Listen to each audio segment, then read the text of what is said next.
Les femmes et l'épargne, les femmes et l'investissement, on en parle avec Marianne Barbalayani, présidente de l'Autorité des marchés financiers. Bonjour. Marianne Barbalayani. Et avec Ava Orkut, enseignante-chercheuse en finance à l'École de management de Strasbourg, prix AMF 2022 de la jeune chercheuse. Bonjour Ava. Bonjour. Que sait-on aujourd'hui du comportement des femmes en matière d'épargne et d'investissement ? On sait que les femmes épargnent autant que les hommes. Elles sont 8 sur 10 à le faire chaque mois, d'après le baromètre AMF 2022, comme les hommes. En revanche, d'après les études de l'AMF, elles ne représentaient en 2022 que 30% des investisseurs actifs en bourse, 70% étaient des hommes.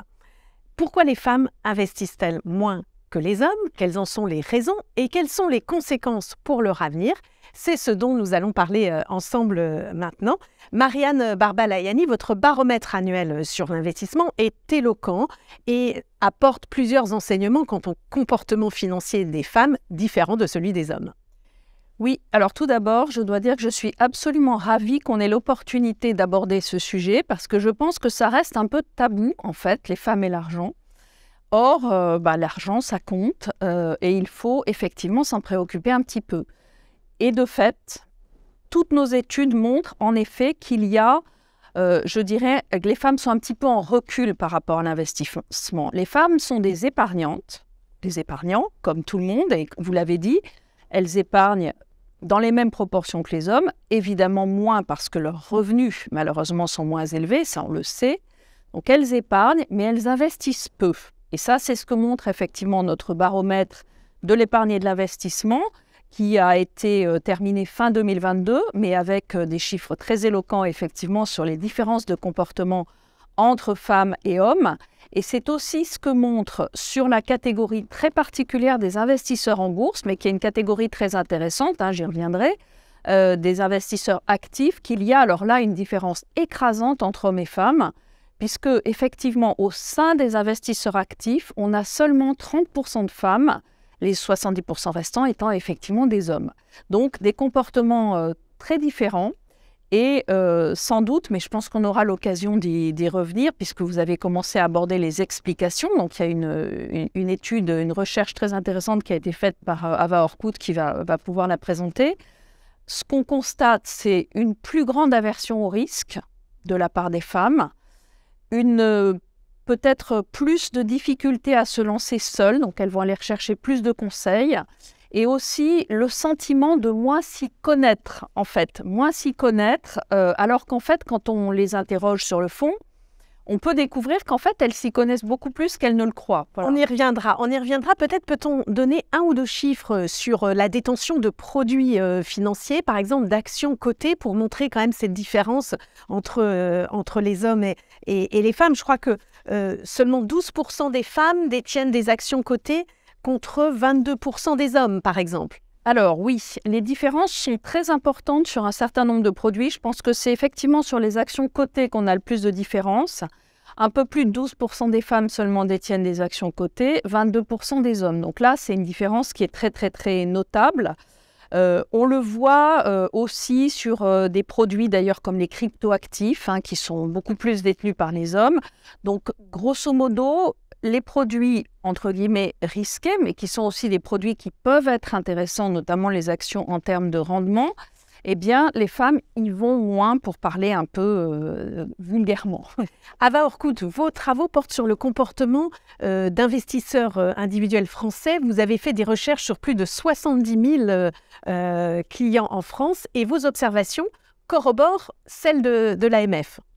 En effet, les résultats montrent que les hommes sont significativement plus tolérants au risque et participent significativement plus sur les marchés financiers, notamment sur les marchés actions que les femmes.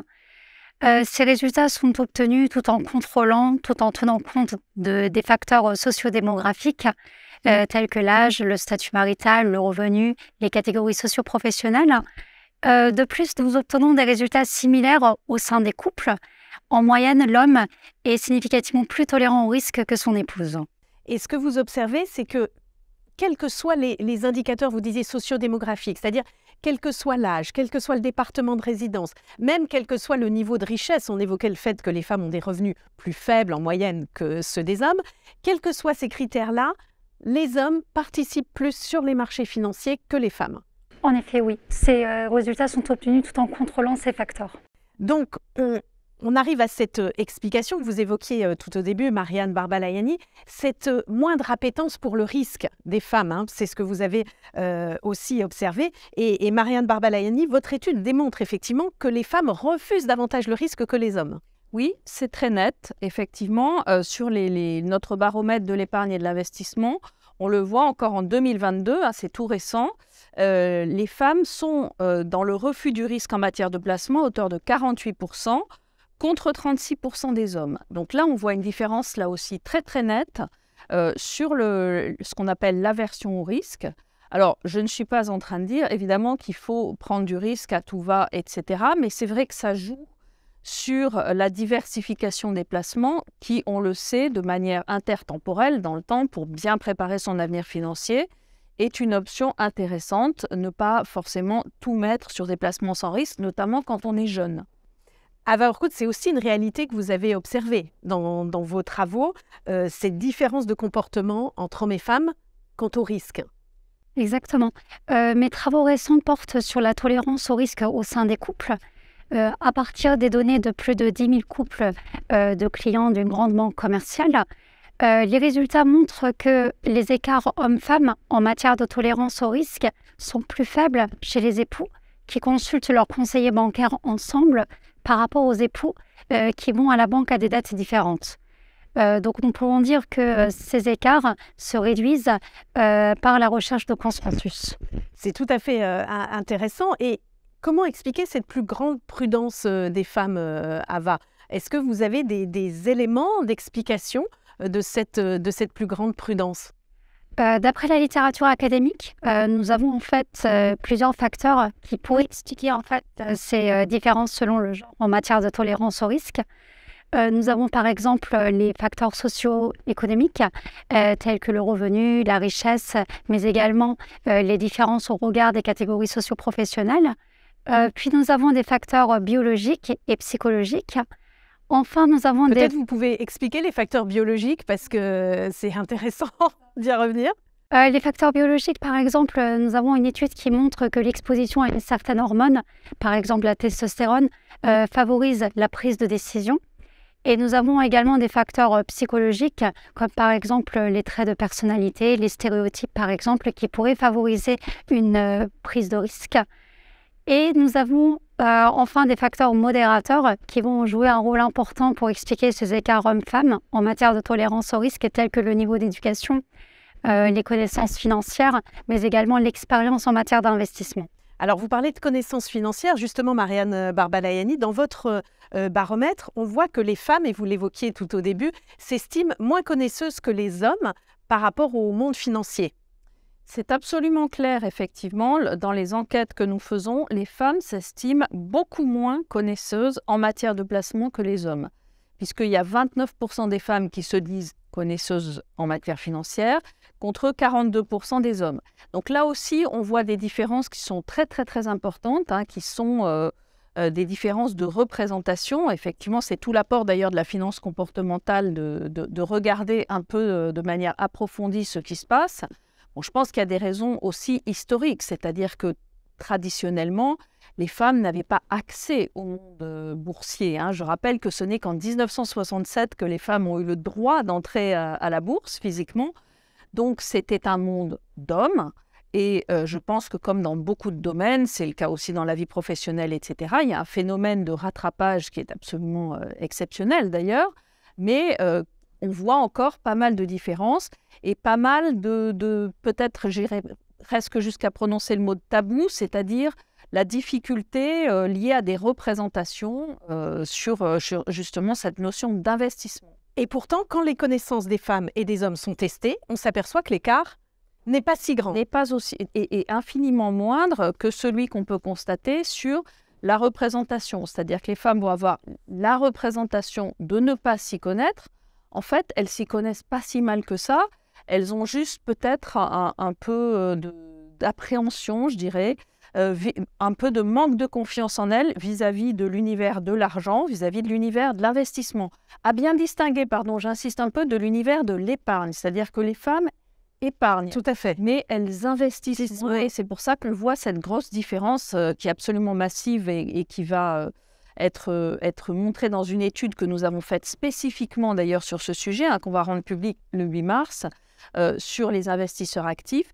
Et énorme différence sur l'investissement boursier qui est peut-être, je dirais, en matière de représentation, là où on perçoit le plus de risques en fait. Mais cette aversion au risque dont on a parlé, ce n'est pas forcément une fatalité et ce n'est même pas forcément lié au féminin, Ava Orkut. Vous mettez beaucoup de précautions là-dessus. La tolérance au risque, c'est vraiment un concept qui est très important dans le domaine financier. Donc, il est important de la mesurer de façon très précise. Mais il faudrait également l'exploiter dans d'autres domaines. Par exemple, dans le domaine de la santé, mais également dans la carrière professionnelle. Il est important de prendre en considération cette dimension. Et peut-être qu'on verrait que les femmes sont capables de prendre des risques dans d'autres domaines et que ce n'est pas une caractéristique féminine de ne pas vouloir prendre de risques. Marianne Barba-Layani, pour conclure, quels seraient vos conseils aux femmes pour se lancer justement dans l'investissement, sachant que ce sont déjà des épargnantes? Quels seraient vos conseils pour les aider à franchir le pas de l'investissement? Moi, le principal conseil que je donnerais, c'est de s'en préoccuper, de se préoccuper effectivement de l'argent, comme on se préoccupe de tout un tas de choses, de sa carrière, de la marche de son ménage, etc. C'est un sujet qui est important, c'est un peu un tabou encore en France pour plein de raisons.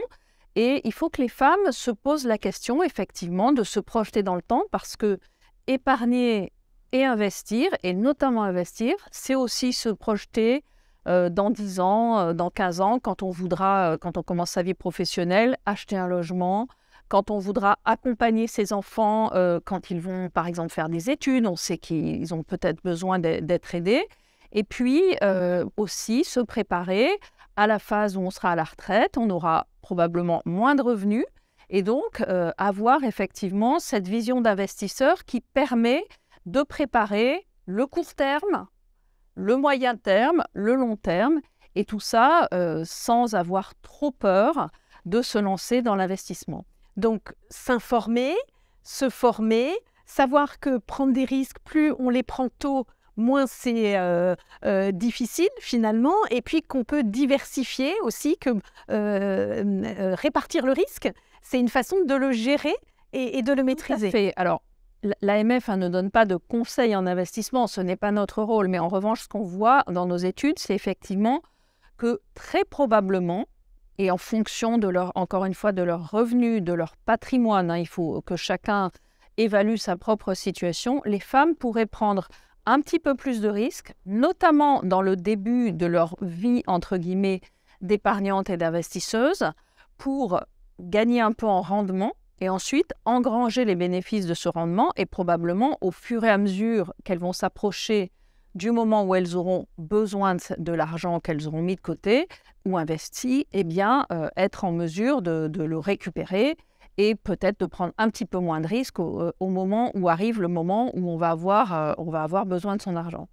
Marianne Barba-Layani, merci beaucoup. Ava Orkut, merci d'avoir été avec nous. Donc, se former, s'informer sur le site de l'AMF notamment, où vous retrouverez toutes les informations utiles, par les médias aussi, et notamment la newsletter Vive, que j'ai le plaisir d'animer tous les jeudis et qui accompagne les femmes vers leur indépendance économique et financière. Merci de nous avoir suivis.